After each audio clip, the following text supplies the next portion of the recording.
వాయు మధ్య బంగాళాఖాతంలో చెన్నైకి 320, విశాఖపట్నంకి 450 కిలోమీటర్ల వద్ద కేంద్రీకృతమైనటువంటి అల్పపీడనం వాయుగుండంగా బలపడి తీర ప్రాంతం వైపు దూసుకొస్తుంది. మరో 48 గంటల్లో విస్తారంగా వర్షాలు కోస్తా ఆంధ్రాతో పాటు ఈశాన్య జిల్లాలో ఉంటుందని ఐఎండీ ఇప్పటికే సూచనలు జారీ చేసింది. గత 3 రోజులుగా ఎడతెరిపి లేకుండా కురుస్తున్న వర్షాల కారణంగా మైదాన ప్రాంతంలో రైతులంతా కూడాను మున్నీరు అవుతున్నారు. చేతికి అందొచ్చిన పంటను అమ్ముకునే పరిస్థితి లేక, పొలాల్లో ఉన్న పంటను పరిరక్షించుకోలేక రైతులు అల్లాడుతుంటే, తీర ప్రాంతంలో మత్స్యకారులు మాత్రం 4 రోజులుగా వేటకు వెళ్ళక ఇళ్లకే పరిమితం అవుతున్నారు.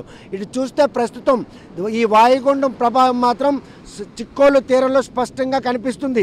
ఎందుకంటే ఎగసిపడుతున్నటువంటి ఈ అలలు, అదేవిధంగా గాలులు తీవ్రత పెరగడం, ఈ పరిణామాలన్నీ కూడా మరో 24 నుండి 48 గంటల్లో తీరం వైపు ఒక పెనుముప్పు దూసుకొస్తుందన్న సంకేతాలు మాత్రం స్పష్టంగా కనిపిస్తాయి. ప్రస్తుతం 4 రోజులుగా వేటలేనటువంటి మత్స్యకారులు తమ పడవను అలా లంగర వేసుకుని వదిలేశారు. దీని తీవ్రత కనుక పెరిగినట్టయితే ఆ పడవలన్నీ కూడాను ఈరోజు పూర్తిగా ధ్వంసమయ్యే పరిస్థితి ఉంటుంది. సముద్రం అల్లుకల్లోలంగా ఉండడం, గాలులు తీవ్రత పెరగడం, ఈ పరిణామాలన్నీ కూడాను ఎముకలు కొరికే చలిలో రైతులు పూర్తి స్థాయిలో వరి పంటను ఇంటికి తెచ్చుకునేటువంటి పరిణామాలు, చేతి నిండగా కూలీలకు పని దొరుకుతుందన్నటువంటి ఇటువంటి రోజుల్లో ఈ వాయుగుండం మాత్రం అన్ని విధాలుగా ఇటు మైదాన ప్రాంతం రైతులతో పాటు ఇటు తీర ప్రాంతం మత్స్యకారులు కూడాను తీవ్రంగా నష్టపరిచిన దాంట్లో ఎటువంటి అసలు ప్రస్తుతం చూస్తే కనుక ఒడ్డుకే పరిమితమైనటువంటి పడవలు, అదేవిధంగా వలలు కూడా 4 రోజులు కూడా ఇప్పే పరిస్థితి లేదు. ఈ పరిణామాలన్నీ చిక్కోలు తీరంలో గంగపుత్రులు మాత్రం వేతలను తెచ్చిపెట్టే ఇటువంటి రోజుల్లో చేప వేటకు అనువైనటువంటి ఇటువంటి రోజుల్లో కూడాను ఇలా వాయుగుండాల రూపంలో తను పూర్తిగా నష్టపెడుతున్నాయి. కనీసం ఉపాధి లేక, చేసేందుకు పని లేక మత్స్యకారులు అందరూ కూడా ఇళ్లకే పరిమితం అవుతున్నారు. రాష్ట్రంలోనే అతి పొడిగిన 193 కిలోమీటర్ల తీరం ఉన్నటువంటి చిక్కోలు జిల్లాలో వేటకు అనువైనటువంటి తీరం కాకపోవడంతో ఇప్పటికే వేలాది మంది మత్స్యకారులు వలసబాటు పడుతున్నారు. ఇటువంటి పరిస్థితులు నెలకొన్న నేపథ్యంలో ప్రస్తుతం మాత్రం వాయుగుండం మత్స్యకారుల పాలిట శాపంగా మారిందని చెప్పుకోవచ్చు. ఈసారి ఖరీఫ్ బాగా కలిసి వచ్చింది, పంట బాగా పండింది, ధాన్యం చేతికొస్తాయన్నటువంటి రైతులు సంక్రాంతి బాగా జరుపుకుంటా అనుకున్నటువంటి ఈ తరుణంలో గత 3 రోజులుగా కురిచినటువంటి వర్షాలకు పంట అంతా కూడా నీట మునిగి ఆ పంటను పరిరక్షించుకుని రైతులు నానా వేతలు పడుతున్నారు. గిట్టుబాటు ధర కూడా బాగా వస్తుంది.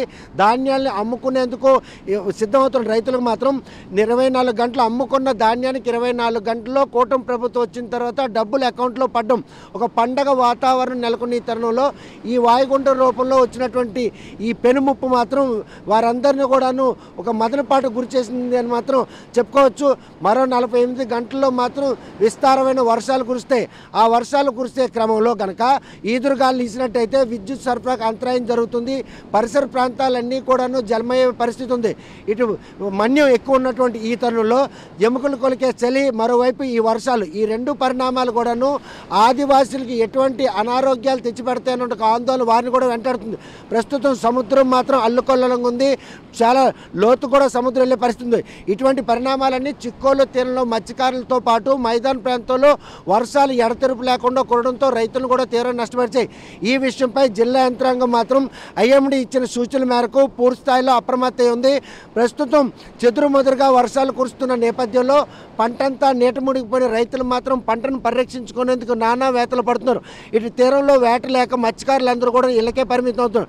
ఈ పరిణామాలన్నీ కూడా ఈ డిసెంబర్ నెలలో ఇటువంటి వాయుగుండం రావడం, ఈ 2 వర్గాలు, అటు రైతుల్ని ఇటు తీర ప్రాంత మత్స్యకారులు కూడా ఇంతలా నష్టపడడం, ఇవన్నీ కూడాను వారికి చేతికి అప్పులు తీర్చే పరిస్థితి లేకుండా పోయింది. మదుపులు వాడి ఈరోజు పంటకి అంటే పెట్టుబడి పెట్టిన రైతులకు మాత్రం కష్టాల కడగంటలే మిగిలిన చెప్పుకోవచ్చు. వరి రైతులు మాత్రం తీవ్రంగా నష్టం జరుగుతుంది. వరి రైతులతో పాటు ఈరోజు కోత అయిన తర్వాత వేల రూపాయలు పెట్టుబడి పెట్టి మొక్కజొన్న అటువంటి వాణిజ్య పంటలు వేసినటువంటి రైతులు కూడాను మొలక నీటి ములిగి నష్టపోయే పరిస్థితి. ఈ పరిణామాలన్నీ కూడా రైతాంగాన్ని నడ్డి విడిచిన పరిస్థితి ఈ వాయుగుండం తీసుకొచ్చింది. ఇక మత్స్యకారులు అయితే గత 3 నెలలుగా వరుస వాయుగుండాల కారణంగా వేట లేక ఇళ్లకే పరిమితం అయ్యారు. మరోవైపు బోట్లన్నీ కూడాను ఒడ్లే ఉంచి వల కూడా విప్పే పరిస్థితి లేదు.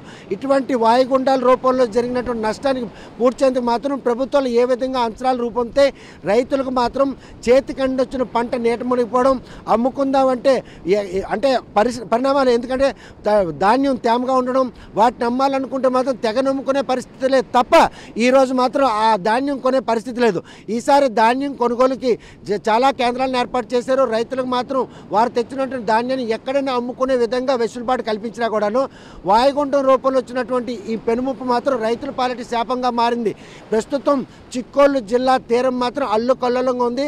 ఐఎండీ ఇచ్చిన సూచనల మేరకు మరొక 48 గంటల్లో ఈ వాయుగుండం కాస్త తీవ్ర పెను తుఫానుగా మారి తీరానికి చేరువవుతున్న నేపథ్యంలో తీరం తాకినప్పుడు సృష్టించినటువంటి బీభత్సానికి ఈదురుగాలు వేయడం, చెట్లు నేల కొరగడం, విద్యుత్ సరఫరా నిలిపిపోవడం, ఇటువంటి పరిణామాలన్నీ కూడాను ఒక విపత్తు కంటి ముందే కనిపిస్తుంది. డిసెంబర్ నెలలో మునుపెన్నడూ లేనటువంటి ఈ విపత్తు నుంచి జిల్లా ప్రజలను కాపాడేందుకు జిల్లా యంత్రాంగం సంసిద్ధంగా ఉంది.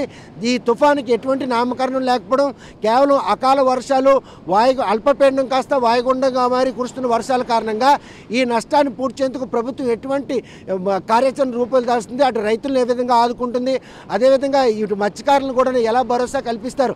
ఈ క్రాపింగ్ సిస్టమ్ ద్వారా పంట నష్టం వేయాలనుకుంటే పంట చేతికొచ్చిన తర్వాత ఈ క్రాపింగ్ సిస్టంలో మాత్రం ఆ పంటను నష్టాన్ని అంచనాలా వేయడం మాత్రం వ్యవసాయ శాఖ అధికారులకు గగనంగా మారే పరిస్థితి ఉంది. ఎందుకంటే పంట పొలాల్లో ఉందనుకోండి, ఆ పొలాల్లో ఉన్న పంటను మాత్రం ఎకరాకి లేకపోతే హెక్టార్కి ఇంత దిగుబడి వస్తుందని మాత్రం ఒక ముందస్తు అంచనా వేస్తారు. కానీ ఈరోజు కోత పూర్తయింది, పొలాల్లో కుప్పలు పెట్టారు, ధాన్యం అన్నీ తడిసి ముద్దైనాయి. ఈ తడిసి ముద్దైన ధాన్యాన్ని ఏ ప్రైస్ కొంటారు, ఈ 1,00,000 సమస్యలతో సతమతం రైతులను ఏ విధంగా ఆదుకుంటారో ప్రభుత్వాన్ని రైతులు ఆశగా ఎదురు చూస్తున్నారు.